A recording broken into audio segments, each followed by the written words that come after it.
कांग्रेस अध्यक्ष जीतू पटवारी के भाइयों पर धोखाधड़ी का केस दर्ज होने के बाद अब दिग्विजय सिंह की एंट्री हो गई है।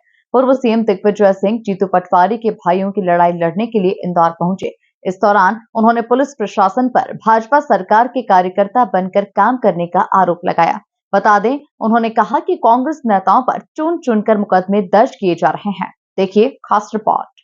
जीतू पटवारी के भाइयों की लड़ाई लड़ेंगे दिग्विजय सिंह। इनाम की जमीन के मामले में दिग्विजय सिंह की एंट्री। नाना पटवारी और भरत पटवारी की पैरवी करने आए दिग्गी। पुलिस प्रशासन को ज्ञापन सौंपकर दिया 15 दिन का समय। दिग्विजय की चेतावनी, इंदौर में कांग्रेस कार्यकर्ता करेंगे आंदोलन।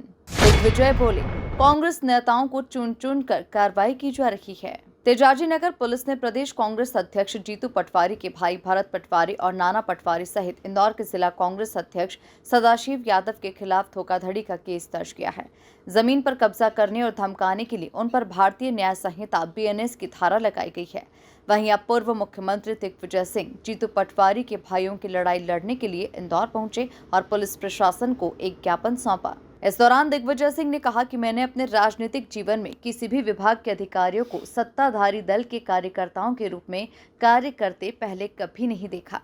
इंदौर में कांग्रेस कार्यकर्ताओं और नेताओं को छांट छांट कर कार्रवाई की जा रही है।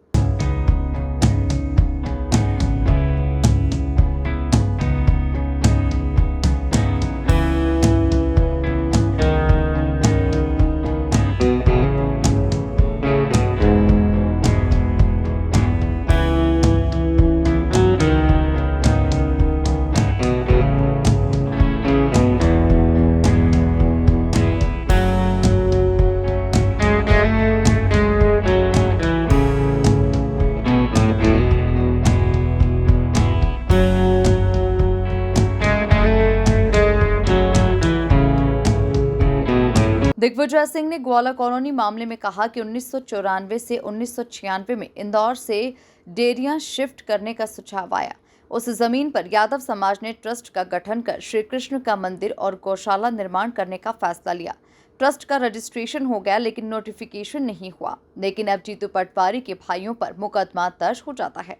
जीतू पटवारी PCC के अध्यक्ष हैं, इसलिए उनके भाइयों पर प्रकरण दर्ज हो गया, जबकि वो इस मामले में शामिल भी नहीं है। दिग्विजय सिंह ने पुलिस प्रशासन को 15 दिन के अंदर मामले को निपटाने का ज्ञापन सौंपा, अन्यथा बड़ा आंदोलन करने की चेतावनी भी दी। कांग्रेस के चिंटू चौकसे के परिवार के लोगों पर गंभीर मुकदमे दायर किए, उनको गिरफ्तारी की, लेकिन इनकी FIR जो हुई, उस FIR में जो कार्रवाई होना चाहिए थी वो नहीं हुई। ये हमारी शिकायत है। ग्वाला कॉलोनी का केस,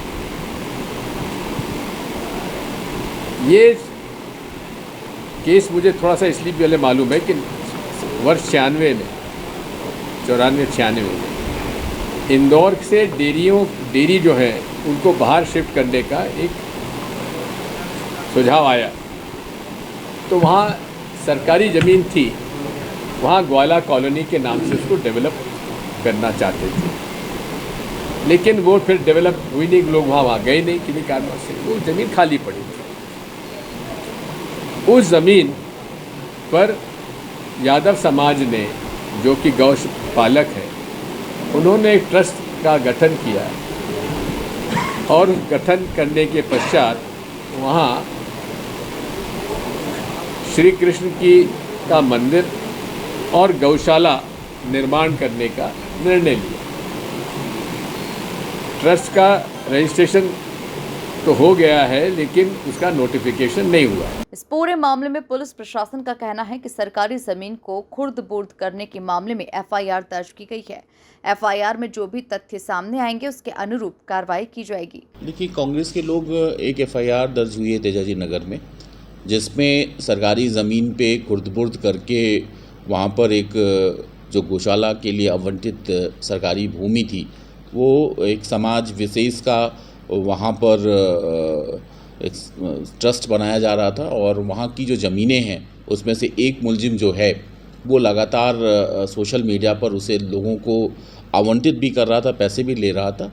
और मेहता एक जो शिकायत करता है, उन्होंने शिकायत की है कि ये ज़मीन जो है वो होलकर्स के समय में उनके घर की प्रॉपर्टी थी, और जब उन्होंने आपत्ति व्यक्त की इन सारी उसमें, तो उनके साथ मारपीट, गाली गलौज जैसी घटना हुई, जिसको संज्ञान में लेते हुए संज्ञेय अपराध होने पे एफआईआर दर्ज किया गया है। एफआईआर में जो भी तथ्य सामने आएगा उसके अनुरूप कार्रवाई की जाएगी। देखिए, मेरा ये कहना है कि वो स्वतंत्र है, माननीय न्यायालय में जा सकते हैं, 482 में जा सकते हैं। हमें जो कार्रवाई है वो हम करेंगे, जो सच है, जो सत्य है, जो फैक्ट आएंगे उसके अनुरूप कार्रवाई की जा रही है और आगे भी करती जाएगी। कुल मिलाकर ग्वाला कॉलोनी जमीन का मामला अब राजनीतिक रंग लेने लगा है। इस मौके पर दिग्विजय सिंह के साथ पूर्व विधायक अश्विन जोशी, रीना बोरासी सेतिया, विनय बाकलीवाल, नेता प्रतिपक्ष चिंटू चौकसे, जय हार्डिया, मनीष पटेल, सोनीला मिमरोड, सीमा मालवीय, इकबाल खान, अनवर दस्तक, रघु परमार, राजा चौक से राजू भदौरिया, सुमित सेठ सहित कई कांग्रेसी नेता और कार्यकर्ता मौजूद रहे। Bureau report, MP news, Indore.